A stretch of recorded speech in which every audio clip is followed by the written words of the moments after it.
I don't reject criticism. What I reject is unfounded criticism, which is based on some rubbish. Oh, you did this in our... They don't even know the facts. You raised interest rates during the Modi regime. No, I cut interest rates during the Modi regime. You took inflation sky high. No, I brought inflation down. Oh, you created a debt crisis for India. No, we cleaned up the banks. You don't have the facts straight. You've been taught by your masters to just react. I don't have any interest in reading what you say. The Samsung Galaxy Tab S9 series Jaipur Literature Festival, ladies and gentlemen. It's an outdoor safe space, but we made it even safer by the intimacy of the conversation on Jaipur Bytes, ladies and gentlemen, which is where we try and see if we can talk about the process a little, get behind the curtains of a writer's mind, and of course, the mind that we have sitting next to us. We are honored to have, of course, one of the greatest of them all, Dr. Raghuram Rajan. It's an honor to have you here. Me, along with my co-host Eric, would like to welcome you to Jaipur Bytes with a smile on our faces and gratitude in our hearts. So thank you very much. Thank you, Eric and Sarthak. Thank you. Breaking the mold. It's quite a name for a book. Life lessons distilled into a book, sir. Not so much life lessons, but certainly thoughts developed over a fair amount of time.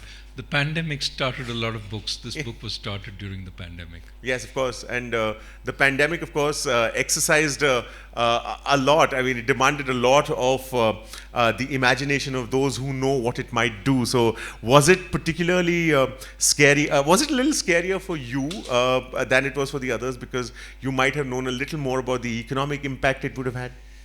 Yeah, look, I think the first thing was just the personal impact was unknown for so long, right? Sure. How did you get it? Did you get it through the air? Did you get it through touch? And so that made it very hard to navigate for some time. And then over time, as you sort of were still alive, you became bolder.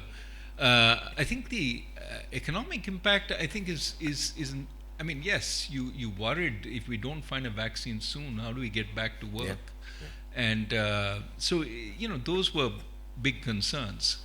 But I think over time, as we started understanding the disease better, I think that's when it became less panicky and you realized, well, maybe this is controllable, especially after that first wave died out and before, of course, the horrendous second wave in India. Absolutely. And then, of course, it ended, and everyone started to fly. Everyone started to have a bit of a good time, and suddenly there were smiles on faces. But you have, of course, sounded a little bit of a note of caution as far as the economic impact is concerned. It's always good to have the feet on the ground, no? Yeah. No. I mean, I'm basically a conservative, temperamentally, which means when you're doing really well, worry a little bit about the downside. Sure. And when it's really down, be optimistic because things will come back. Sure. The problem is when you are doing well and you think nothing bad can happen, that's when you're most vulnerable. And remember Andy Grove, only the paranoid survive. I think as an economist, as a policymaker, it's actually quite important to be paranoid. Sure. It's not great as a politician because the politician has to say rah, rah, rah all the time. Sure. And if you display a little bit of paranoia, here are the things, they accuse you of not being fully on board. Of course, absolutely. Which is what I think you've been quite consistently been accused of, a little bit too much paranoia. But you've stuck to your guns. You've has that been difficult? Well, no. I mean, this book is really about, if we are to progress as a nation, we got to worry about the other, 85% or 90% of India, which is not doing as well as a 10%, which is benefiting from all this growth and, is celebrating with wonderful new cars and so on. The point we have to understand is India cannot grow if the rest of India doesn't grow. And how do we enable the rest? I mean, the extent of unemployment that you see in the villages, even in the cities, is enormous. And it's not just the measured unemployment. It's people who've just quit looking because they have no hope. Sure. the fact that years after the pandemic, the rural unemployment rolls are still at near pandemic levels. That has to worry us, that we have to deal with that even as we thump our chest and say we're the fifth largest economy in the world. So there's room for both. And that's why we start the book by saying, is it this or is it that? And it actually is both. That we just put a lander on the other side of the moon. Great technological feat, done at relatively low cost, cause for celebration. We have 35% malnutrition amongst our kids. Higher levels than a number of countries in sub-Saharan Africa, which we think often in India as reflecting a real low level of development. Cause for concern? Enormous, because these kids are going to have stunted minds, stunted bodies. They're going to be 35% of the workforce 20 years from now when we claim to be a developed nation. I mean, there's no way we can do that. Yes. But Dr. Rajan, you speak about unemployment, but at the same time, the ambitions are also skyrocketing, and as they should. One must be ambitious, be it students going into the top universities, coming out of it, but alongside, so is unemployment. Right. So how is it that how can we strike a balance between ambition and unemployment? Well, ambition is good if it spurs sort of action, and there's an opportunity to take that action. So I'm not worried about the kids graduating from the top universities. The world is looking for them. They've got plenty of jobs available, and new sources of employment, doing services from here for the rest of the world. Consultants in India, young graduates from the IIMs, will be paid $30,000 or $40,000, a great salary in India, 1/5 the salary in the US and Europe. That's the labor arbitrage where the companies are looking at now. Is going to go on for some time. Great opportunities for well-educated Indians. What I'm worried about is those kids graduating from engineering college where they were taught by somebody pulled off the street to teach them civil engineering, basically based on whatever little knowledge they've picked up on the job. That's the kid who's today facing the problem of unemployability. They have a degree, but they don't know anything really that will get them a job in that subject. Those are the kids we need to sort of bridge the gap, because they have the same ambition. I see the same ads, I see the same, social media. Here we are growing at 7% We are a developed country. No, we're not, but we're a developed country. I want all the benefits. I want a 3-bedroom apartment in those new blocks which are advertising all over the place. That's the frustration that we have to deal with, because that frustration boils over very quickly. But that frustration is also being used as a bit of a weapon against your, process of thought, where the regular argument that I see being thrown against what you posit is the fact that, you're being too despondent, you're not looking at the bright side, and you're looking only for the clouds and what is being claimed as silver linings. And the seduction of the numbers is being used beautifully, is it not? Does that worry you a little? Which is why you need to give the alternative numbers also. And I think a number of people are doing that. Sure. That at the same time as you say this is the growth rate, you have to say this is the unemployment rate. At the same time as you say, government is investing hugely in infrastructure, you have to say, why is consumption growth so slow? We used to pride ourselves on strong consumption growth. That's because a significant part of India is stressed. And that's why consumption growth is not strong. You look at the rural sales of these, consumer product companies doing fairly, badly over the last few years, even as the rest of their sales are going up. And that's a reflection of distress. And the government ignores it at its own peril. In fact, there's also the fact that, as you said, we've been a country that prides itself on debate, and that seems to be diminishing quite exponentially, so to speak, because there is no debate about this. There is accusation and counter-accusation. We don't seem to be listening. We seem to be waiting. Would you agree? Well, this is the kind of location where you should have that debate. Yeah. But is it relevant, sir? Are people listening to that debate enough? No, that's the part which is a little more worrisome. That sides. Actually, I don't even want to say sides because we're all on the same side. Exactly. We all want growth and development, but it seems as if there are sides, and the sides are talking past each other. Yeah. And that's unfortunate. I think part of the problem is this sense that in order to convey the impression of infallibility, you cannot admit to any weakness. You cannot admit to anything not going well. And so anybody pointing out some things that are not going well has to be sort of an anti-national. I also think the this and that seems to be disappearing with the primacy of the this or that. I think the us and them that Bush's era had ushered into the debate is becoming increasingly more strident. So where do you see the world going? Because debate seems to be diminishing, which is worrisome, isn't it? Yeah, no, but look, I think you correctly point out this is true all over the world. This Exactly. is not just an Indian phenomenon. And you see the same kinds of language being applied by the one side and the other side across the world, which tells you this is not particular to the circumstances in India, and so it's at one level a source of comfort. That, but at another level, you think this must be pure. This must be driven by some kind of common anxieties developing across the world. That said, I think we also go through phases. Yeah. Now, sometimes these phases end badly. I mean, we know how the phase in the 30s ended, but sometimes it goes up. Remember, the 60s were a time of extreme ferment across the world. Not so much. I mean, yes, to some extent, even in India. India, our time of ferment was more the 70s, but it goes through ups and downs, and I would hope that after this we rebuild the sense of dialogue. The key difference, of course, between that time and this is the explosion of the internet, the social media, so to speak. Do you think that the amplification is a little louder because now we are living 24/7 in the age of information? It may be. Though I'm hesitant to sometimes say that, it's all a new thing. I mean, in the turn of the 19th to the 20th century, there was the explosion of the paper press, the yellow press in the U.S.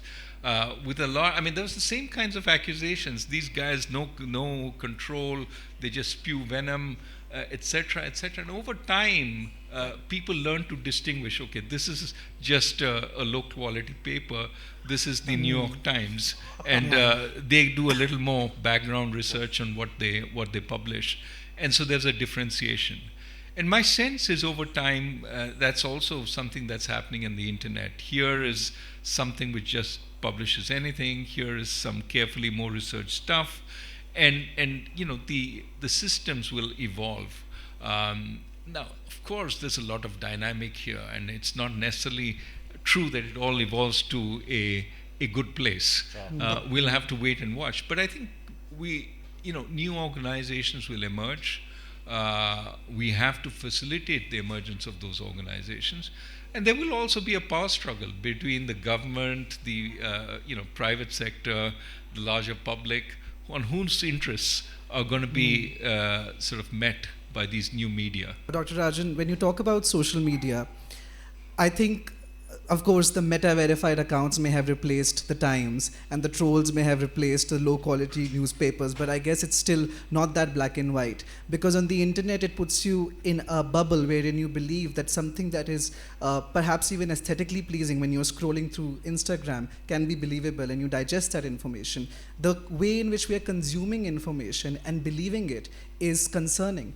And you spoke about, these numbers of growth. But the alternative numbers that must be told to complete the story, how do you assert their dominance in an age where everything that is glorious is being consumed so rapidly? And this is not only geared towards a certain age gap. You see everybody on social media, from teenagers to very old people who are circulating messages on, be it WhatsApp or on Instagram feeds. So how do you not counter that, but let them know that, this is a story that but this is the other side of it that completes it? I mean, that's there's a political facet to it. There's a media facet to it.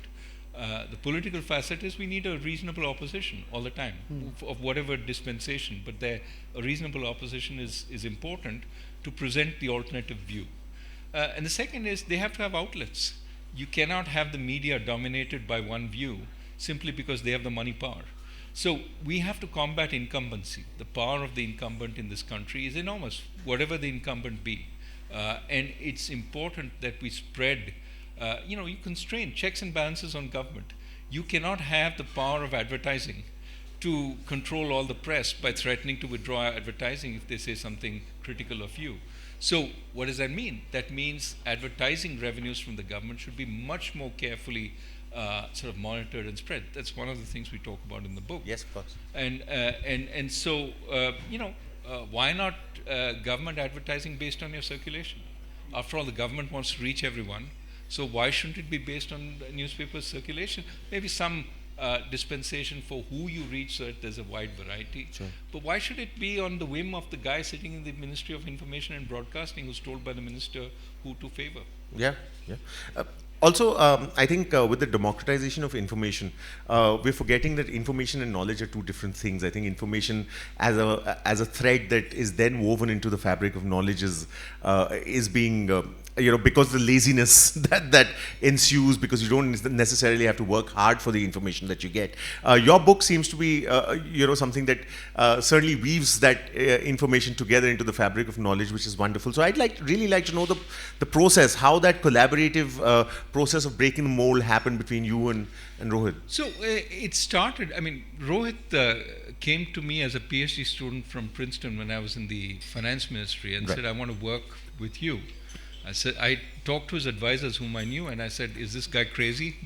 Why does he want to come work for free in the finance ministry, which is, difficult at the best of times? And he said, no, he's very eager, very interested in India and so on. So he came over, spent a year in between his PhD, which obviously prolonged his PhD. And then he went back, I went on to the RBI, and then we kept in touch. During the pandemic, we said we really need to think about the future of India. And we had a group of very eminent people, I don't know that they want their names sort of revealed in public, but eminent people coming together to talk about the future of India. And then we started writing op-eds on that. We were the two who had time and the ability to do that. And then it became, okay, why don't we convert this into a book? And then, we developed a structure for the book and then said, okay, we got to fill in the chapters. And obviously, first draft was way too long because, it's easy to write more than to write less. Of course. And then second draft was, we had a fantastic editor, Radhika Marwa from Penguin, and lots of good suggestions. Lots of red lines. Lots of red lines. No, she was more benign editor with gentle advice, which you realized was actually very good. Of course. So that cut it down, and then by the third draft, it actually was quite readable. I quite like it was done in record time, Sure. 4 or 5 months. Sure. That's first draft in 3 months and then 2 months for everything else. The charm of the contrarian seems to be fraught with danger, is it not, Dr. Rajan? How are you dealing with that? In what sense? In the sense that social media can be quite unforgiving to the contrarian point of view. I don't actually read that. You don't? I don't. So it doesn't affect me. Does the seduction not ever take you, no. Sometimes? No, never? Absolutely not. There's nothing they can say that would interest me. Sure. Absolutely.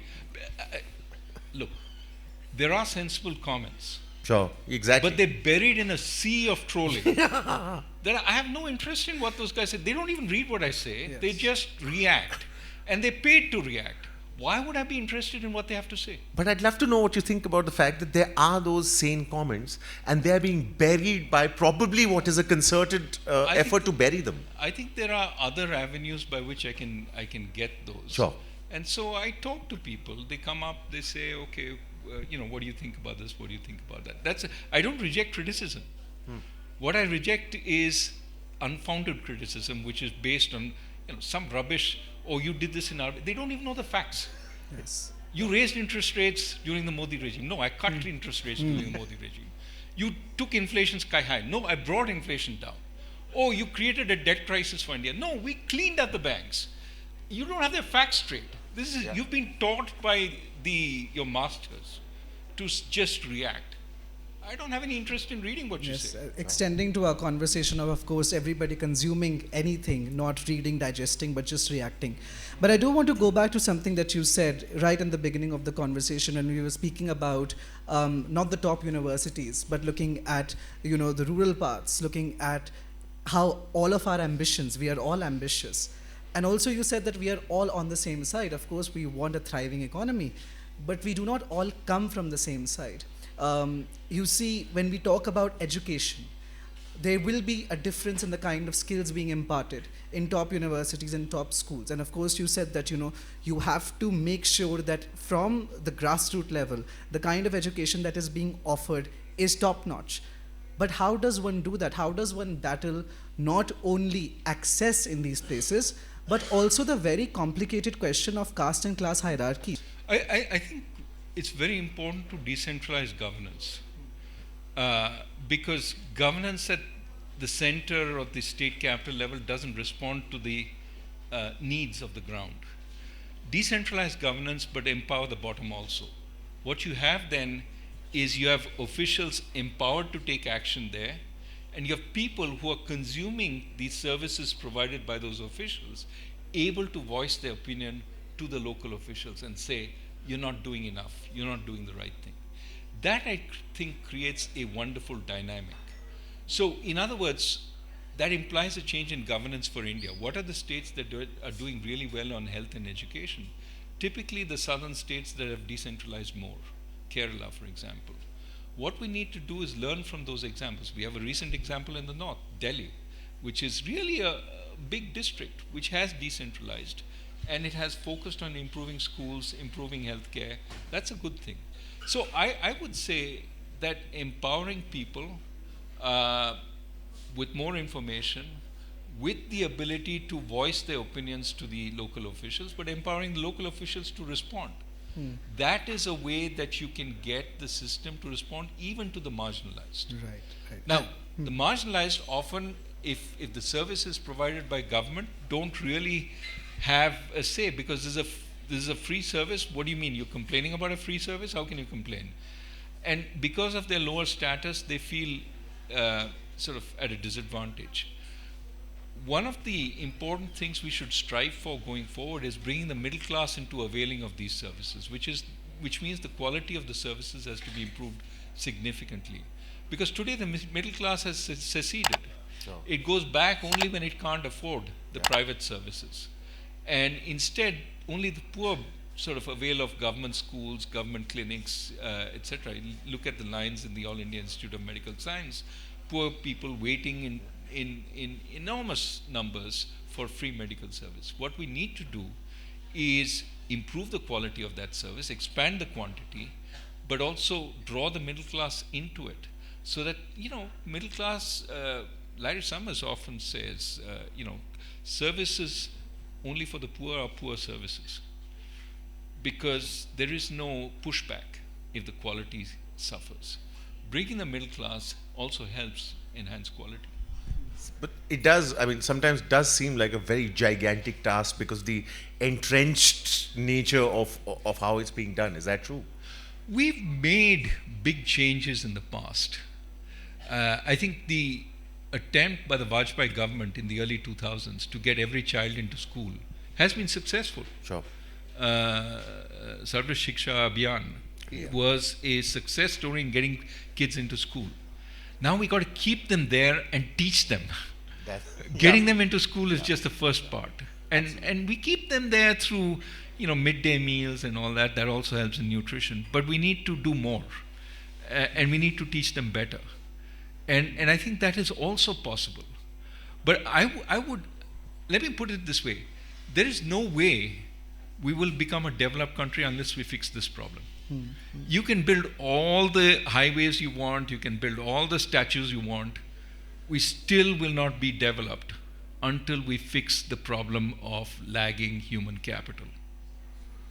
Could not agree more. And teaching them better, you say. We get them into schools. But now if you had to define quality and empowering education, how does one do that? So there are lots of examples. We need to rethink this to some extent, right? So a lot of the focus of the education establishment is rent protection. How do we ensure that only teachers with B.Eds go and teach, etc.? B.Ed is, to my mind, not really necessary for much of the teaching that is needed, but our establishment insists. Instead, look at systems that work. What we talk about in the book, for example, is scripted education. One example is Orchid International Schools, which is trying to do it. They create 37,000 lesson plans for all the subjects in school. And then they get teachers to deliver those lesson plans. So, minute 15, here's the video you present. Minute 18, you start the discussion. Now, for many teachers, this is terrible, right? You're overly scripting, you're limiting. Absolutely. But those are teachers who teach at St. Columba's, who teach at DPS RK Puram, who teach at Cathedral. Those are the teachers who are high quality, have lots of experience. For a young teacher or a teacher with modest capabilities, the scripting makes them a good teacher, not necessarily a great teacher. The great teacher is the one with flamboyance, who's developed their capabilities over time. But there aren't that many of them. If you want to scale up good education, scripting is not a bad idea. In fact, if you look at the experience, my colleague Michael Kramer won the Nobel Prize in economics, has studied scripting in African schools and finds that it actually improves the years of schooling by a huge amount. In other words, the kids actually learn. And so the scripting is not just imparting, it's also testing them regularly. What did you learn? And if they're falling behind, remedial education. I'm not saying this is the only way, but the use of technology in teaching can be a game changer. For that, we need to upgrade the quality of our teachers. So we need to bring them into the new technical, but students, Pratham tells me that students take to tablets and to new technology, like anything. Yeah, absolutely. And they're creating all sorts of videos, all sorts of these things within a few, just let them run. Absolutely. And so I would say the constraint is not the student capability, no matter which poor family they come from, it's the teaching capability. And that we can upgrade. Could not agree more. Absolutely, it's the process, is it not? And finally, of course, the question of opinion that might not be the popular one, but is backed by fact. Globally, we're seeing a tilt towards genders. What do you think is the future of considered opinion that might not fit into the current narrative? Sorry, what was the gender? So essentially what I'm saying is that information is increasingly being used to push agendas. Yeah. And then there is, of course, opinion or an idea that might run counter to that agenda, but is definitely backed by fact, which is, of course, being pulled down by the weight of a world that's becoming increasingly, going into itself. Do you see a future? What do you see as the future of the contrarian view? I think the same social media which sort of tries to suppress the contrarian view gives an opportunity to the contrarian view also, right? I mean, today, what is the most free form of press in India? It's all the press on the internet.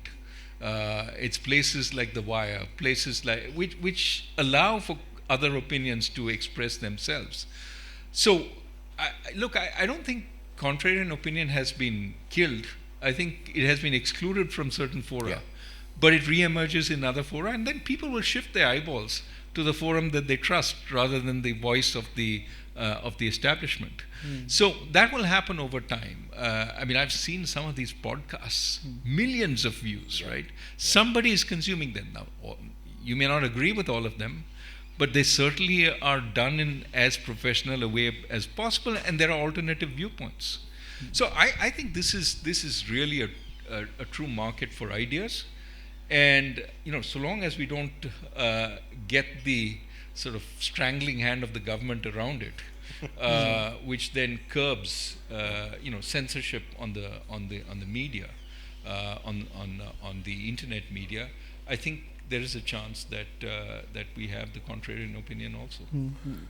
You speak about this being a true market for ideas, but do you also think that social media has allowed, and this goes to a conversation perhaps to industries in the arts or creators, as it were. You have creators coming from all across the world, and you have creators coming from both the urban sections, the middle sections, the rural sections. They are able to build careers out of making content on the internet. They're making reels, they're making YouTube shorts, they're building homes out of the revenue that is being generated through their content. So in an age of content, of course, social media being such a space of controversy and curiosity, but still there is content. So do we see a future wherein this can be utilized at a greater level by people from all across and from all backgrounds to actually see that they can develop here economically? Of course. Look, again, we're asking the question, where will the jobs be when AI comes in? But of course, what happens with new technologies is new jobs show up. And the example I use is precisely this. When the internet showed up, we thought it's just a way to download information from websites. But it created a whole host of activities which didn't exist before. You're an influencer. For people of my age, the question is who is and what is an influencer? For sure. But to my kids, they know exactly who the big influencers are and so on. And it's just fascinating how the world morphs in ways that are exciting. And there are dangers also, but with every opportunity comes a danger, and we have to just be open. And I would say the same with AI. Let's not kill it in its infancy, but let's just keep an eye on it, but let it flourish, because a whole set of really terrible, boring jobs will perhaps be made easier. Maybe even you won't have to do them. That guy is seeing the annual report and having to summarize it in 2 paragraphs. That's the mind-numbing job, right? Absolutely. And now AI can do it for you. Just have to make sure that it's not hallucinating in those 2 paragraphs. And that's great. In fact, Bloomberg, I think, already has a service which does this. So, technology is by itself. This is an obvious point. Not by itself, not bad or good. It's how you use it. And I think as a mature society, if you can use it well, it makes for a lot of value. Absolutely, and for giving us an alternative way, as you said, keeping an eye, but what that eye sees and what it shows us as a different perspective, for taking that role on fearlessly. We'd like to thank you, Dr. Raghuram Rajan, and we'd like to thank you for sharing so generously of your views. Thank you. Of course. Just if we could just ask one more question before we go. Absolutely. This is a very important question, because we started about speaking about the festival and this being a space for discourse and discussion. Yes. We are at a festival that celebrates literature, the arts.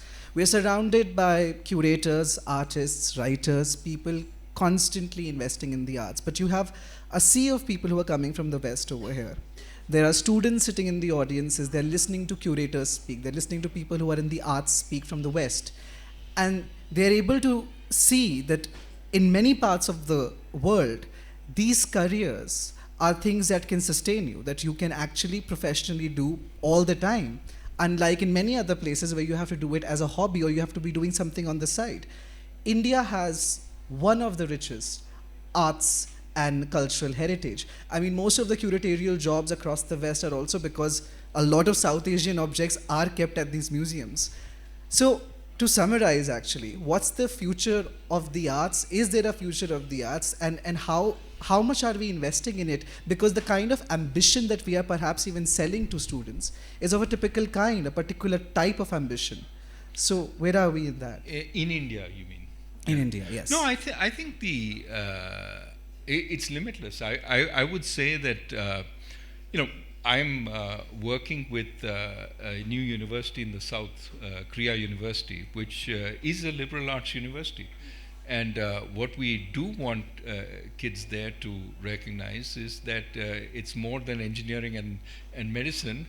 Of course, that passed a long time back. But there are lots of new careers. The faculty are fantastic. lots of interests. Working on the sociology of the neighborhood.